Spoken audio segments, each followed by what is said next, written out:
Hi, I'm Laura Flanders, and this is CityWorks, a broadcast produced by the School of Labor and Urban Studies at the City University of New York in partnership with CUNY TV. It's a show that explores the challenges faced by working people in New York and other urban centers. On this edition of CityWorks, we'll speak with Dr. Janet Gornick, Senior Scholar at the Stone Center on Socioeconomic Inequality, a faculty member at the Graduate Center of CUNY, and a leading voice on the nation's broken welfare state, and especially the devastating impact of this failure during the COVID-19 pandemic. But first, we're going to screen a short reported by Minnie Rowe featuring three workers and what the pandemic has brought to their lives. All of us have stories of the hardships of COVID-19. See how these stories of these workers intersect. It's a Saturday night, I think. Jillian Escobar is doing what she loves best, making people look beautiful. It's all about the passion, like I love doing hair, I love helping people. But when the pandemic hit, Bellezza, the hair salon where she works, was forced to shutter its doors. How am I going to pay for the bills? How I was going to get income? You know, my boss didn't really know if we were able to get unemployment. The same was the case for local restaurants like Francesca Brick Oven Pizza and Pasta. It was all within like this 1 hour, I remember, of realizing everything. Schools are closed, and that means we don't have orders coming in for the school. I realized right away all catering would stop, graduation parties. Like I was thinking ahead into the summertime of what would happen, and I knew right away that that would be gone. Reina and Escobar joined millions of other Americans who had their lives upended due to coronavirus. Unemployment rates shot up across the country. According to the U.S. Bureau of Labor, nearly 50 million people were out of a job during the height of the pandemic. That includes close to a third of all workers in personal care and service occupations, and 1 in 4 food preparation or serving related fields. The entertainment industry was also decimated, particularly on Broadway. Theaters went dark in March, and production won't pick up again until June 2021. I'm on unemployment. The union still covers my health and welfare. Frank Alter, a union carpenter, is one of the nearly 100,000 workers who contributed daily to the multi-billion-dollar economic powerhouse that is Broadway. Alexander Hamilton. My name is Alexander Hamilton. None of the pandemic or the unemployment or any of the relief was really enough for anybody to survive on. He says he knows that Broadway will come back. Until then, he and his colleagues just have to hang on a little bit longer. I'd be breaking out my old framing hammer and my nail guns, and I'd be back to building houses and renovations. At the salon where Escobar works, stations are 6 feet apart and separated by plexiglass. Instead of a handshake or a hug, clients are greeted with a temperature check and a squirt of hand sanitizer. Escobar, who contracted and beat COVID, says she's just grateful to be back at work to support herself and her daughter. Seeing my clients again and just the smile on their face you may not see it underneath their mask, but you could tell in their eyes and just how they leave here. It's just like, this is the new norm. And while Reina admits he had some sleepless nights worrying about whether his business would survive, Francesca's weathered the storm, thanks to creative, out-of-the-box ideas like do-it-yourself pizza kits and homeschool meal plans. I feel like the DIY pizza kits that we did, or just being able to order pizza at home, was normal. It was like the highlight of the day. Like, oh, the food is here. Or when you're eating, when the food gets delivered to you, even though some contactless delivery stuff, when it comes to you, you eat it. At that moment, you could kind of forget that there is a pandemic. You're at home with your family eating dinner, you got takeout food, and That's a good day in my book. I'm Minnie Rowe for CityWorks. We'll speak with reporter Minnie Rowe later in the broadcast. Now, I'd like to welcome Dr. Janet Gornick. Welcome, Janet, to CityWorks. We're really glad to have you. Thank you. It's my pleasure. We're in a tense moment, feels like on a little bit of a precipice. What's front and center of your mind in your area of work all these months into this pandemic and general chaos of 2020? Well, of course, I'm extremely concerned about the election. Maybe we'll come back to that a little bit later. The stories that we just heard, of course, are heartbreaking. I think it's important to focus on the coronavirus pandemic, but to remember that it really, what we've seen in terms of the catastrophic hardship in terms of health and economic crisis, what we've seen is really conditioned by and a continuation of the extremely weak safety net that was in place, at the baseline. So the pandemic hit very suddenly, say for us, for the most part in February and March. The economy shut down almost overnight. Our colleague at CUNY, New York Times columnist Paul Krugman has described it as putting the economy in a medically induced coma, meaning, of course, that it was sort of turned off suddenly in ways that recessions and depressions don't usually work. And, it wasn't a lack of demand and so forth. But that also implies that when the pandemic recedes and with the proper supports, we can sort of turn it back on. Let's hope so. But the important thing I want to say now is that there's no country in the world that had a social protection system in place enough to eradicate all hardship when COVID hit. But the United States was in especially bad shape. How so? Well, when you think of it, the pandemic hit, we had no universal health insurance. We have no universal child care. We have no federal policy of paid sick leave. We have no paid family leave. Because of the lack of unions and many other things, a low minimum wage, we have a huge low wage sector in the labor market, much more than in other countries. So lots of workers were already on the razor's edge. So, it's almost a cliche by now, but to say that we had a safety net with big holes in it, holes bigger than in many other rich countries. And when the pandemic hit, huge millions of workers simply fell through the bottom of that net, just fell through the holes. What do we know about the statistics at this point? In terms of the economy? Yeah. Well, I think the most important thing we know, obviously, is that there's been enormous job loss. And of course, we saw that through the spring, and I think we're going to see, a second and third wave of job loss. We saw reduced hours among those who remained in the labor market. And of course, we know huge numbers, an uptick just in this month in unemployment claims. There's a story in the New York Times just now that just came out reporting the really devastating finding that 8 million people have entered poverty since May, basically when the first round of federal protections ticked out. They were temporary and they haven't been replaced. And 8 million people have fallen into poverty since May because of the collapse in the labor market, but really more so, I would say doubly, because the federal government has absolutely failed to protect these families. We know from looking abroad, and we know from before, the federal government could be providing much more aid to families. We put a lot in place in March. It did a huge amount of good, but it all sunsetted, and nothing has happened since really. And the Senate is stalling it all right now. So the point of all this is that, there's been a failure of aid from Washington in terms of cash relief, in terms of paying employers to keep people on the payroll, and people are falling out of work.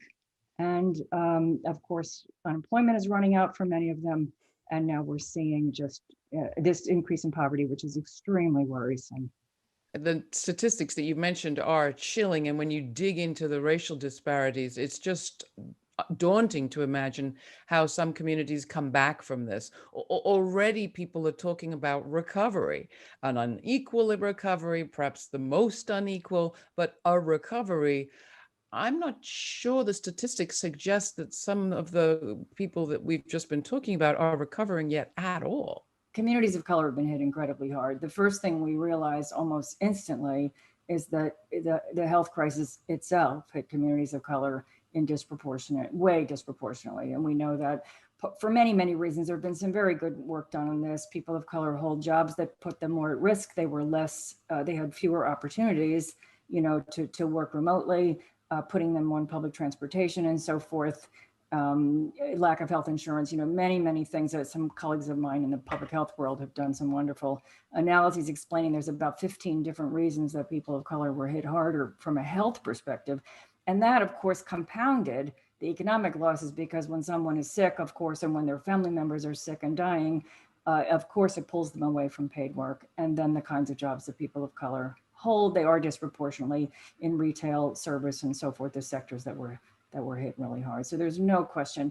And, yet again, Laura, one of the things that I've sort of been stressing is in a sad way, although the coronavirus pandemic is catastrophic and shocking, there's very little that it has revealed about inequality that should surprise us, because it was all in place.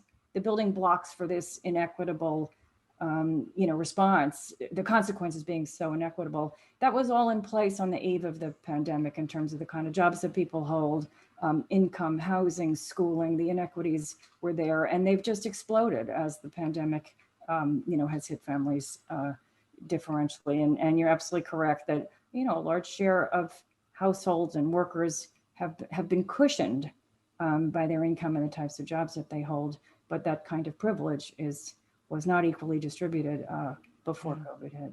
We'll take a short break and continue our discussion with Professor Janet Gornick after this. You're watching CityWorks. The CUNY School of Labor and Urban Studies is the 25th and newest school under the CUNY umbrella.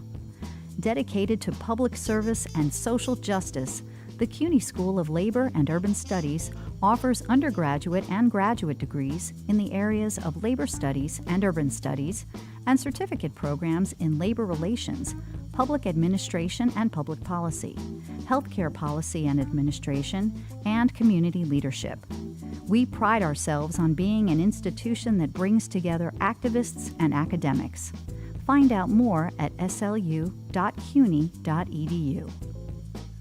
We're back with Professor Janet Gornick. So, Janet, we're at that part of the program where I'm going to ask, what need we do? And not just us, although we'll get to that, but what do we need government to do in this moment? You started this conversation today by saying our so-called safety net was already inadequate, and what there was of it was in shreds even before COVID-19 hit.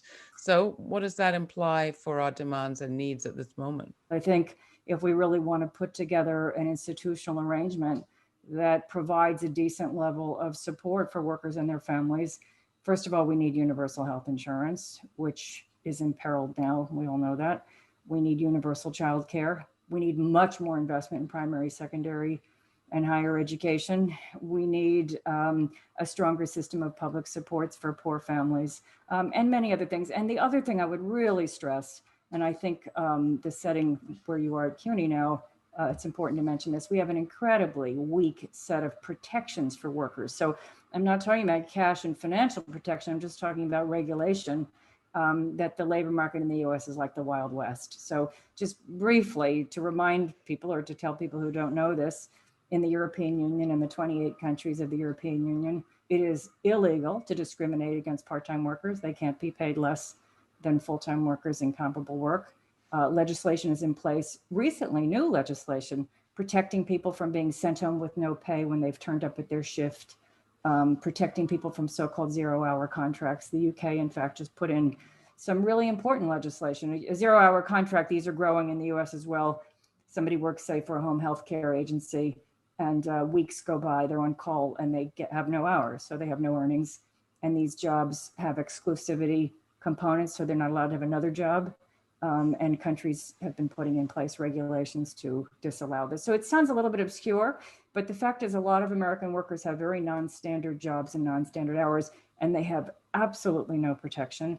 And that's just due to a lack of imagination, because the regulatory designs are perfectly well understood and operate perfectly well without harming the labor markets in other countries. Lack of imagination or lack of pressure? I mean, it didn't happen in the UK and Europe just because the water is more worker friendly.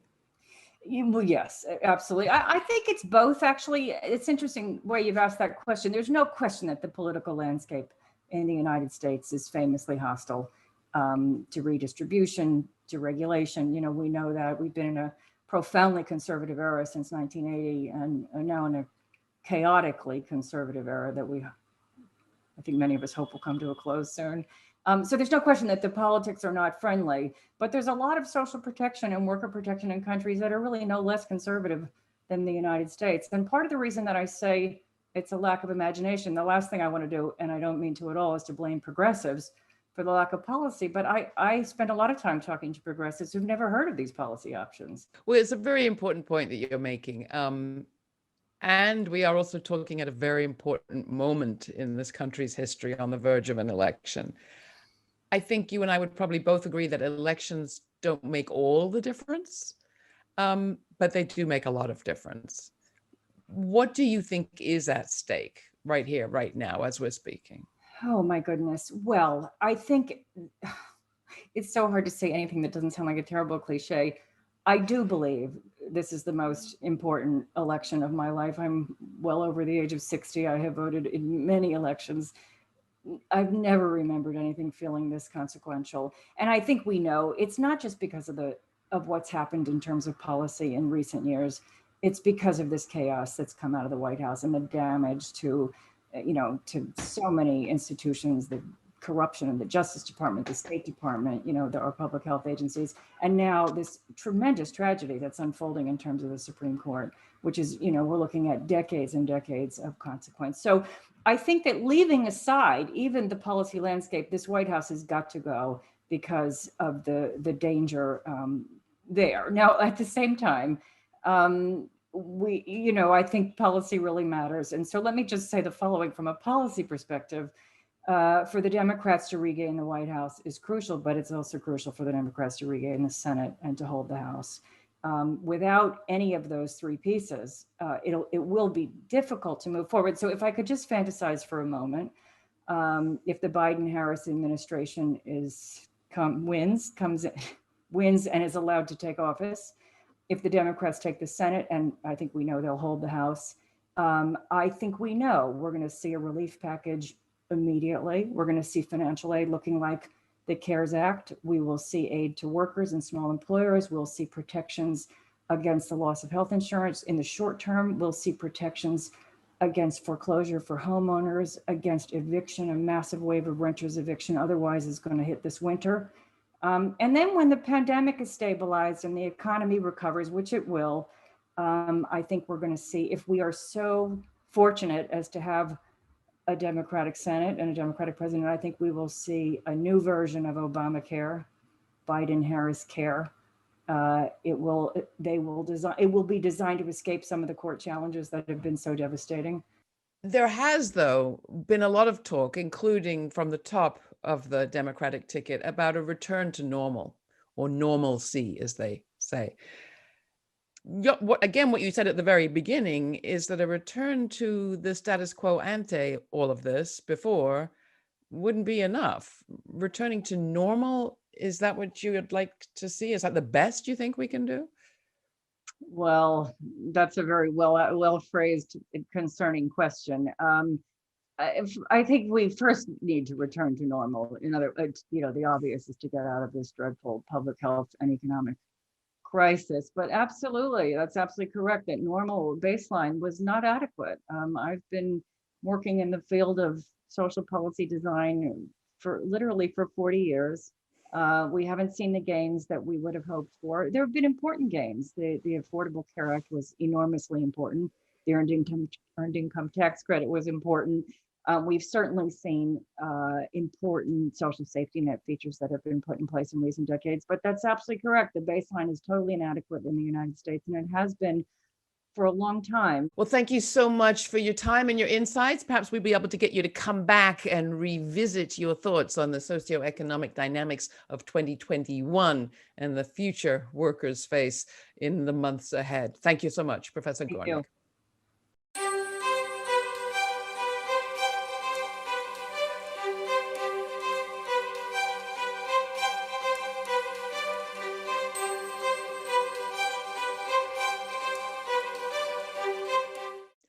Non-essential, that category could spell economic disaster for millions in New York and across the country.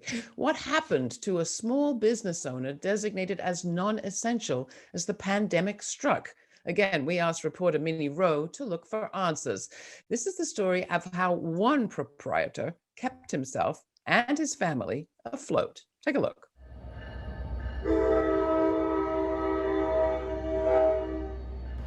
On any given day, you can find Brian Cool at Shades of Soho, creating beautiful lampshades for his customers, just like he's done for the past 10 years in the small town of Glen Rock, New Jersey. But when COVID-19 struck, like millions of other Americans, he was forced to shut his doors and suddenly found himself unable to make a living. I don't have much time to freak out. I don't have much of a safety net. In despair, Cool emailed a neighbor, who happens to be the Attorney General of New Jersey, Grubier Graywall.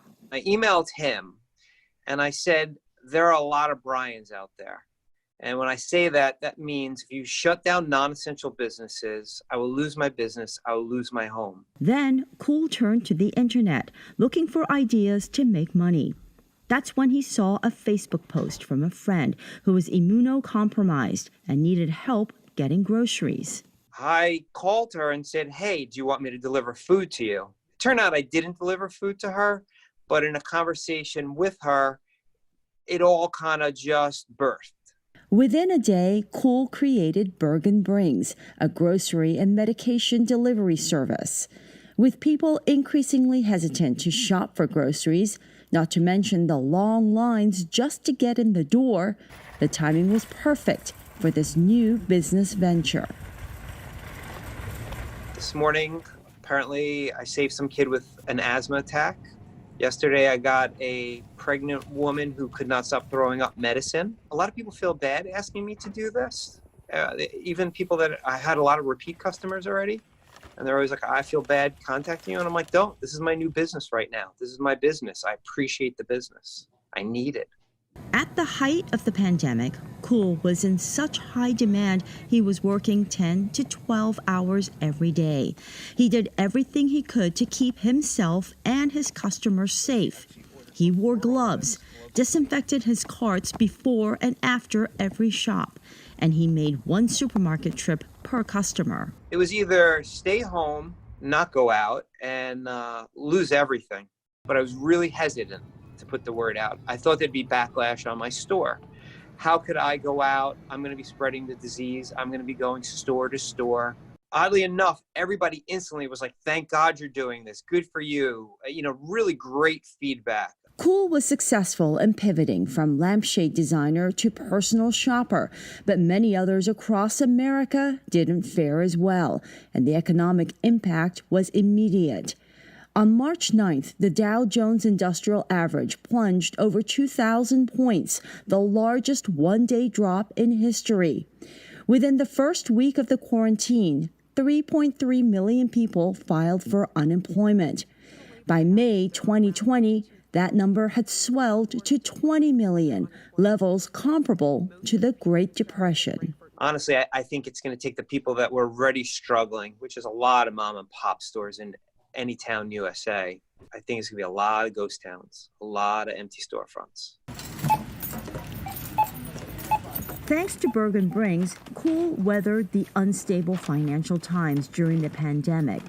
He says his biggest hardship was missing out on an unexpected side effect that others were enjoying: spending time with his family. I want to sit in the basement and record my son playing music and hear what he says. I don't want to have to come home at 9:30 at night and just be like, dude, I'm exhausted. I can't, I got to do paperwork now for tomorrow. I don't have time to hear this awesome thing that you put together. And I always knew I loved my wife and son tremendously, but I did it for them. He is also doing it for the love of his community that had always supported him and Shades of Soho. But I really thought about it, and I was like, I think I'm flattening the curve. And I'll tell you now, in hindsight, I do believe I am.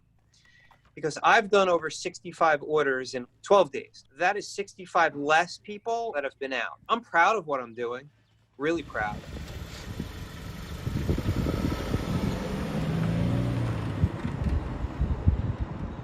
As there doesn't seem to be an end to the pandemic in the foreseeable future, Poole says he plans to continue Bergen Brings alongside Shades of Soho. I'm Minnie Rowe for CityWorks. With hotspots cropping up and virus on the rise in many states, the burden on small business owners will continue. So how is Brian Kuehl doing today? How many people can be expected to adapt in this way? For answers to those questions, we go to CityWorks reporter Minnie Rowe. I almost hesitate to ask, have you checked in with Brian since this was shot? Is he still doing okay? I have. I actually just spoke to him a couple of days ago. He's doing really well. He says he's still working at Bergen Brings because unfortunately the pandemic is still ongoing. So there is still quite a need out there. Thank you so much for joining me. Thank you.